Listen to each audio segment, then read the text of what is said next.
Bonjour à tous et bienvenue dans cette première vidéo. Dans cette vidéo, on va parler d'un seul sujet, on va parler de Beta Publisher. Je vais vous expliquer sa hiérarchie, son mode de fonctionnement, sa ligne éditoriale, bref, ce qui fait l'identité de la maison d'édition.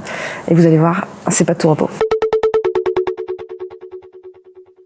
Première partie, je vais vous parler rapidement de comment Beta Publisher est venu au monde, puisque c'est moi qui l'ai créé, donc du coup je suis la professionnelle du sujet en la matière. Facile, cette idée est venue au monde lorsque j'ai fait un stage en 3e chez Gallimard qui s'est très mal passé. J'ai détesté ça, j'ai trouvé ça absolument horrible. Ensuite, j'ai passé plusieurs années à faire des études et je me suis beaucoup éloignée du monde de l'édition pour y revenir finalement en me disant non mais attends, si tu réfléchis 30 secondes, il y a des trucs qui vont pas. Je regardais un peu comment ça fonctionnait, j'ai regardé, je me suis renseignée et je me suis dit non, il y a plein de choses qui vont pas et je pense qu'il y a plein de choses à faire et il y a plein de choses à inventer. Et pour ça, j'ai eu qu'à regarder en fait le modèle anglo-saxon. J'ai vécu pendant 2 ans en Angleterre, j'ai vu comment eux ils faisaient pour éditer des livres et là je me suis dit mais en fait il y a beaucoup de choses à faire, il y a beaucoup de trucs à découvrir, à créer et je me suis dit bah vas-y, on lance la maison, on y va, c'est parti. Donc Beta Publisher est né comme ça il y a 3 ans maintenant.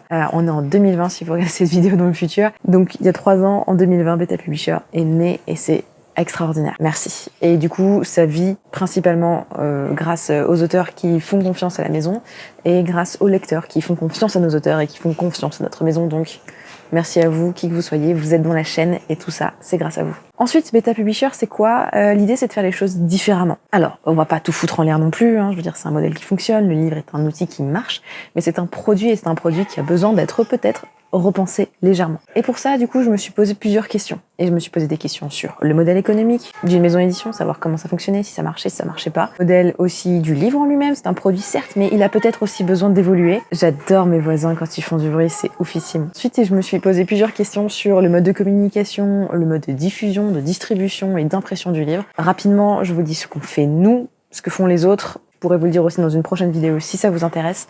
Mais là, je me concentre sur ce qu'on fait nous pour que vous sachiez qui on est et l'identité qu'on a. Point intéressant, on fait de l'impression à la demande. Impression à la demande, pourquoi? Tout simplement parce que économiquement parlant, nous, ça nous empêche on va dire d'immobiliser de l'argent sur de l'impression massive de livres qu'on n'est pas sûr de vendre. Donc pour nous, au niveau de la société, c'est un gain en flexibilité économique, ce qui n'est pas du tout négligeable, donc c'est super cool. Mais aussi, c'est très important parce qu'on fait un geste écologique. Et ça a un impact écologique que nous, on supporte entièrement et qu'on assume. Point barre. On n'imprime pas 5000 livres pour n'en vendre que 100 et pour brûler ou je sais pas faire quoi d'autre avec les 4900 restants. Le but du jeu, c'est pas d'imprimer pour rien, c'est d'imprimer quand le livre est voulu, quand vous le commandez et quand vous voulez le livre, il est imprimé juste pour vous et c'est ça l'impression à la demande et c'est ça qui fait son charme, en tout cas moi qui m'a beaucoup plu. Donc ça, c'est la grande particularité de l'impression, de la diffusion et de la distribution de nos romans. C'est pour ça que vous ne trouvez pas foncièrement en librairie parce que les diffuseurs et les distributeurs qui font en sorte que les romans soient présents dans les points de vente, eux, ne s'intéressent pas à l'impression à la demande parce que eux ils ont besoin d'avoir un volume pour travailler avec. Et nous, on n'a pas de volume puisque le livre il est imprimé quand vous l'achetez. Donc ça c'est un petit souci. Donc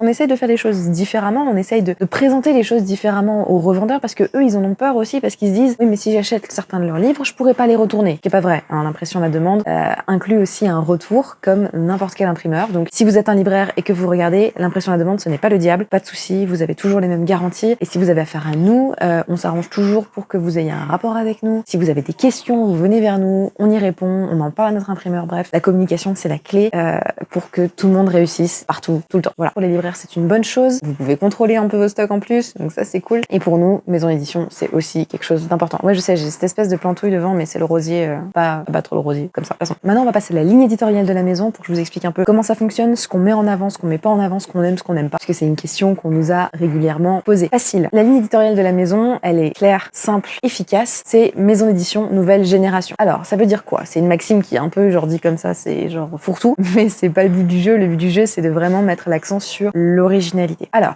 point numéro 1, l'originalité dans nos romans. C'est-à-dire qu'à chaque fois qu'on a trouvé un roman, qu'importe le genre, on n'est pas limité à un genre parce que même nous, en tant qu'humains, on a des goûts qui diffèrent au fur et à mesure, peut-être de la journée, peut-être du mois, peut-être même de l'année et voire des années suivantes. À une époque, j'étais fan de fantastique, maintenant, peut-être un peu plus polar, etc., etc., etc. Et vous, c'est pareil parce que les goûts en lecture, ça change. on a envie de découvrir d'autres choses, on a envie de lire d'autres choses. Voilà. Donc nous, on s'est dit, c'est pas compliqué, on va faire une éditorial où on ne publie que ce qui nous plaît. Quand je dis nous, c'est pas compliqué, on est deux dans la maison. Il y a Elodie, qui est assistante éditoriale, et il y a moi, qui suis en gros directrice éditoriale, slash présidente, slash comptable, slash administrateur, slash bref, tout ce que vous voulez quoi. En gros, un peu la femme orchestre de la maison et qui à peu près tout tient ensemble. Mais Elodie fait énormément de travail, donc merci Elodie, j'en remercie à toi. Tu fais beaucoup de boulot et t'es pas payée beaucoup, c'est génial. Je dis ça, mais je me permets de dire ça parce que moi je suis pas payée avec Beta Publisher, donc elle est déjà plus payée que moi en soi dans la maison. C'est ça qui me fait rire. Donc on a une éditoriale qui tient véritablement aux livres et aux romans qui nous plaisent, dans lesquels on trouve de l'originalité. Parce que c'est bien peut-être de publier 25 romans sur les vampires, mais si c'est tout le temps la même chose, tout le temps les mêmes schémas, tout le temps les mêmes rebondissements, ça n'a pas d'intérêt. Nous, ce qu'on cherche, c'est de l'originalité. Que ce soit dans le style, dans l'histoire, dans la narration, dans un personnage, dans ce que vous voulez. Tant que vous y mettez quelque chose qui vous est unique, qui vous est propre, alors à nos yeux, c'est intéressant et ça vaut la peine d'être publié. Voilà, c'est dit, c'est mis, c'est comme ça. Je ferai une vidéo exactement sur comment bien nous présenter votre roman, comment nous l'envoyer, comment faire en sorte qu'on se dise « Ah, ça nous plaît », etc., etc. Donc pas de souci, c'est dans une autre vidéo que vous pouvez rechercher si ça vous intéresse. Là maintenant, donc j'ai parlé de la ligne éditoriale, j'ai dit un peu ce qu'on faisait. Ce qui est aussi intéressant dans notre ligne éditoriale, et ça va avec nos romans puisque c'est aussi lié à notre communication et du coup à l'originalité qu'on essaye de mettre en avant. Tout est lié. En gros, nos livres, ce qu'on essaie de trouver aussi dans les romans qu'on cherche à publier, c'est un point intéressant. C'est un angle d'attaque, un angle de traitement qui nous permet, nous, d'aller au-delà du livre. Qu'est-ce qu'on veut dire par au-delà du livre? C'est facile. C'est, alors, pas un livre augmenté, parce que le livre augmenté, c'est le livre, vous le filmez, il y a une espèce d'hologramme, enfin bref. Le fait d'augmenter quelque chose, si vous regardez un peu la définition, c'est pas tout à fait ce qu'on fait. Nous, on va étendre le livre, on va étendre le roman, on va étendre son histoire, on va essayer d'aller au-delà du simple papier. Comment est-ce qu'on fait? Première solution, on peut faire des QR codes, très simple. Vous scannez, vous allez sur une adresse mail et vous découvrez un contenu caché. Par exemple, l'Étoile d'Orion, c'est typiquement un livre qu'on a fait où on s'est dit vraiment, là, il y a quelque chose à faire. Il y a un sujet historique. Il y a des gens qui peut-être ne connaissent pas cette période historique. Je vous spoil pas. Donc, on a mis des petites vidéos, on a fait des enregistrements, on a fait des vidéos un peu à la mode Arte, où on s'est dit, voilà, on va leur présenter véritablement l'historique, les faits, d'accord? Ça ne vous empêche pas, vous pouvez tout à fait lire le livre sans regarder ces vidéos, ça n'a aucun rapport. Vous pouvez faire ce que vous voulez pour regarder que les vidéos et pas lire le livre. Bref, vous faites comme vous voulez, ça n'est pas important, ce n'est pas un axe complètement corps à l'histoire. Ce qui nous intéresse, c'est que c'est un moyen pour le lecteur de lire différemment. Et ça, c'est important aussi, à nos yeux. Et là, certains d'entre vous vont me dire, oui, mais tous vos livres, ils ont pas des QR codes, en fait, hein. Pas faux. Tous nos livres n'ont pas des QR codes parce que tout simplement, tous les livres ne se prêtent pas à cet exercice. Et c'est pour ça qu'on en a pas mis, par exemple, dans Féline, dans les Métamorphoses, dans les Nocturnes, dans les Trois Gardes. Néanmoins, on essaie à chaque fois, quand même, de rajouter un contenu qui soit un peu original du livre. Par exemple, les métamorphoses, vous pouvez très bien aller faire le test sur metamorphoseworld.com pour découvrir quelle métamorphose vous êtes. Pour les Nocturnes, on a mis en place tout un système où on se balade dans Salon de Provence, qui est la ville dans laquelle se passe le roman, dans sa partie non fantastique. Et en fait, on a mis en place des déambulations, c'est-à-dire que vous vous baladez dans le Salon de Provence et il y a des endroits, en fait, qui rappellent des rêves de Rémi, le personnage principal, que vous pouvez écouter tout en regardant les monuments de Salon de Provence. C'est un exemple. Les Trois Gardes, on est en train de bosser sur un sujet sur comment faire en sorte de, pas alléger, mais en tout cas étendre l'univers des Trois Gardes pour que vous en appreniez plus sur des notions qui sont historiques, puisque son auteur est un chercheur en histoire et en religion grecque et qu'il fait des références nombreuses dans son roman. Une autre série qui va arriver qui s'appelle Chaos, du même auteur, et là véritablement le monde grec est au cœur de son histoire, la mythologie grecque est au cœur, et là il va falloir vraiment qu'on se creuse les méninges pour trouver un système où vous puissiez en apprendre plus tout en lisant, et ça c'est pas gagné. Donc on aime bien vraiment s'étendre et faire vraiment des trucs différents. On aime le différent, parce que le différent, ça nous oblige, nous, à penser différemment, et ça vous oblige, vous aussi, en tant que lecteur, à voir les choses différemment, et ça, c'est ultra, ultra, ultra important pour nous. Voilà. Ah oui, pourquoi est-ce qu'on s'appelle aussi Beta Publisher? Tout simplement parce que je voulais que dans le nom même de la société, la notion de relation et de confiance apparaisse dans le nom. Je vous explique rapidement... Bonjour la mouche. Je vous explique rapidement pourquoi et comment. Je voulais que l'auteur qui intègre notre maison d'édition se sente à l'aise de pouvoir faire des propositions et se sente bien en fait, et que l'aventure se vive à deux, lui et nous, ou à trois, parce qu'on est deux dans la maison d'édition.